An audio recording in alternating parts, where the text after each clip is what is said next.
It's time to show off my craziness again. So we have these openings for the parking lights slash signal lights in the bottom of the valance. I was going to just buy lights that fit there for a 70 Charger. I believe it fits 71 to 74 Challenger as well. I'm going to spend probably $300 to get the factory lights for it, and in the end they're not going to be very bright, they're not going to be very stylish, so I decided I'm going to make my own. So what we've got here is we have a pattern that I made this pattern out of the light socket itself. It curls around and fits inside the housing, or it will be the housing, and I've just traced it out on the metal. So I'm going to rough cut these out and then roll them around to get them in the right shape to fit in the opening, and eventually weld it together and make it all look like it's supposed to be there. The plan at the end is I'm going to install either LED or, it'll probably be LED lights in the housings, and I can size the housings according to what size the lights I put in. I can put an insert in to get the right diameter so that you don't see any space around the light. So let's get these cut out and then we can move from there.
And done.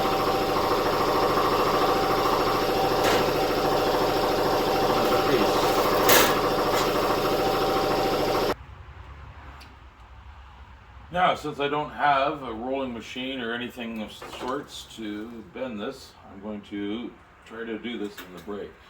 Let's see if that works. So what I'm going to do is I'm just going to give it slight little bends.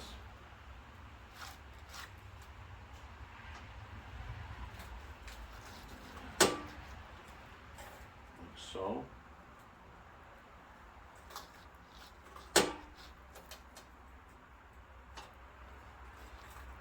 Pretty much only get one chance at this because otherwise I'd have to flatten it all out and start over, so hopefully I get it right the first time.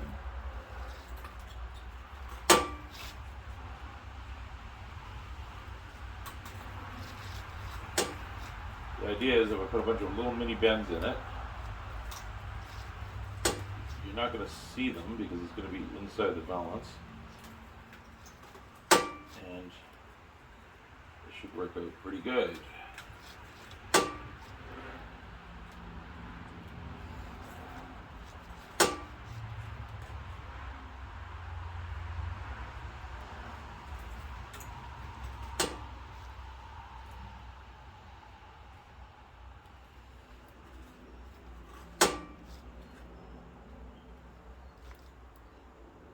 Just trying to keep it even all the way through. I'm looking at the line that I made and lining it up with the next line.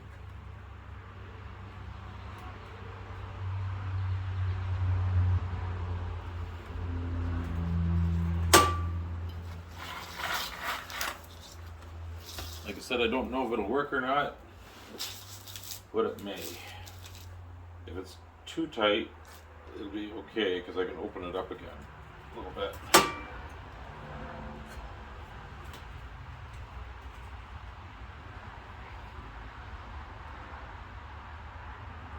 Just trying to get even all the way through. Consistent. So if it turns out bad, it's consistently bad.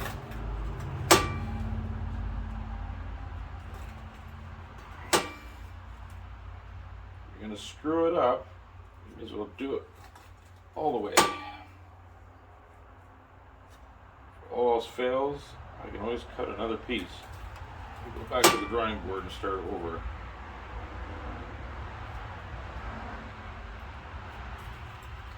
That's what you do when you don't have the right tools for the job, you improvise.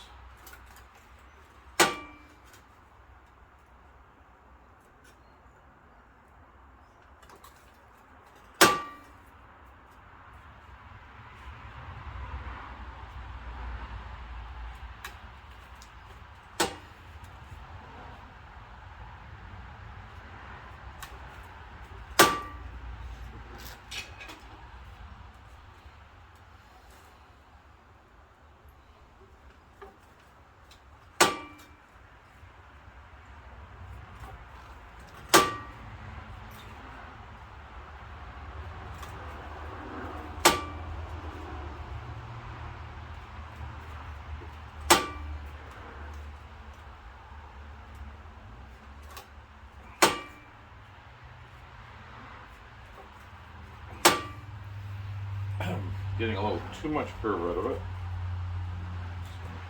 Maybe go lighter on it.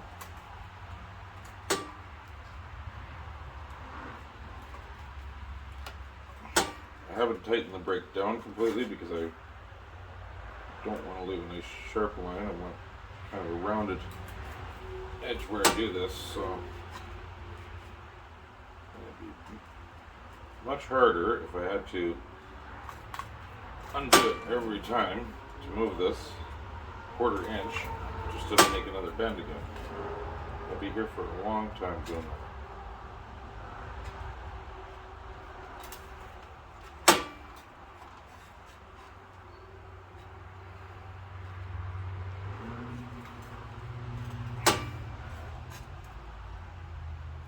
Anytime I do something like this, I don't know if it's going to work out.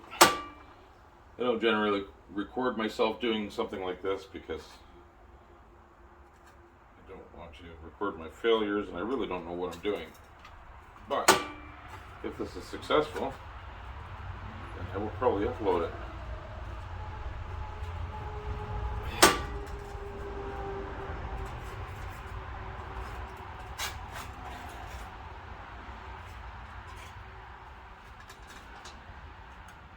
I'll most likely upload it.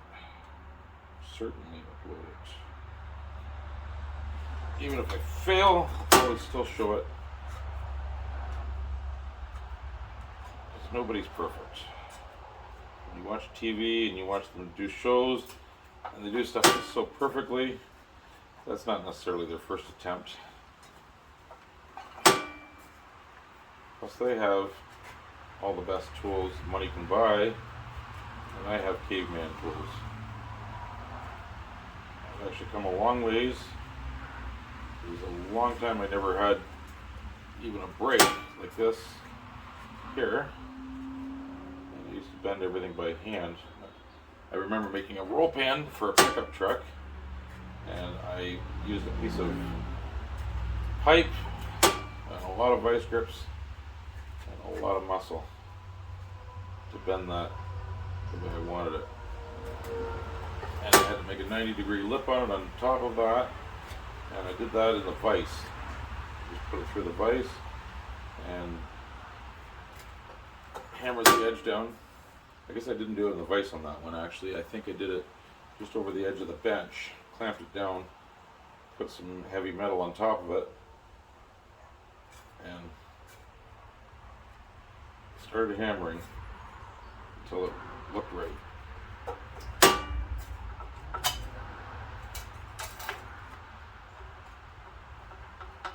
Almost at the end of this, which is good because I'm running into the break with the original piece I made.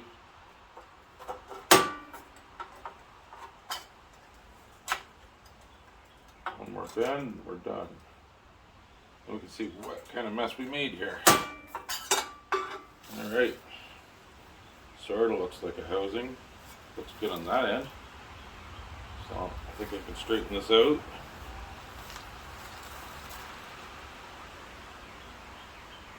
I think I'll be able to bend this where I want it. So the dream is to end up with something that looks like this. I just tacked it on the top just to loosely, just to get an idea of what I wanted to do here.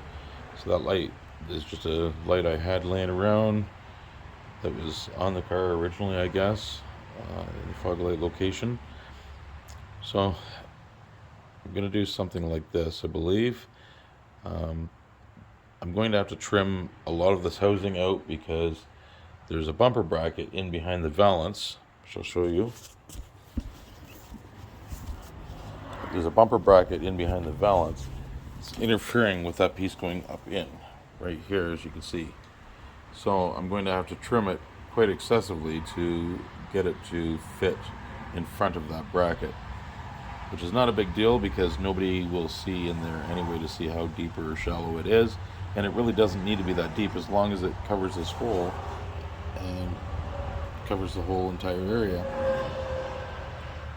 So that's what I'm going to do now, is trim it down and try to get it to fit in that hole better. So here it is, kind of mocked up. Give you an idea of what I was envisioning. So now I just have to trim the outer bezel. It's not fitting exactly the way I was planning. I was planning on having it so it's exposed all the way around, but it actually fits better if I tuck it in at the bottom, and it looks better. It looks kind of cool. So I'm gonna retrim the top part to fit my new design. Maybe open it up a bit just so that it's a little bit bigger, so it fills that gap a little nicer. And then I can finalize that and find a way to mount the light in there. So I've ordered the lights, and these are what they look like. They're projectors with halos. The halos are blue and the projectors are white, so I think it's going to work out pretty good. What I'm going to do is put it on a relay system so that the projector will be on all the time with the car ignition, but when you hit the signal, it will interrupt the signal for the relay and cause the light to flash to show that you're turning. Anyway, thank you for watching my video. Please subscribe, and hope to show you many more.